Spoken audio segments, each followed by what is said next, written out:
Hi hello ఈరోజు మనం black జామున్తో చాలా టేస్టీగా హెల్దీగా ఉండే జామ్ ఎలా తయారు చేయాలో చూద్దాం.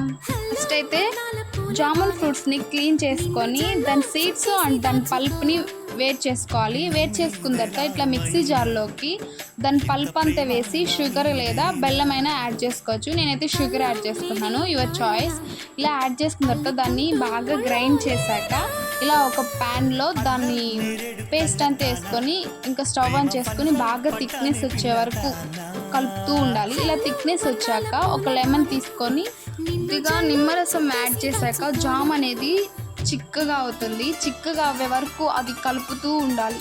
అలా చిక్కగా థిక్నెస్గా మనకి బాగా తెలుస్తుంది. థిక్నెస్గా వచ్చిందా లేదా అని చూస్తే తెలిస్తే ఇంకా జామ్ అనేది ప్రిపేర్ అయిపోతుంది. ఇంకా పూర్తిగా అది చల్లారాక ఇంకా అలా గాజు సీసాలు అయితే స్టోర్ చేసుకోవాలి. Thank you for watching. Please subscribe to our channel.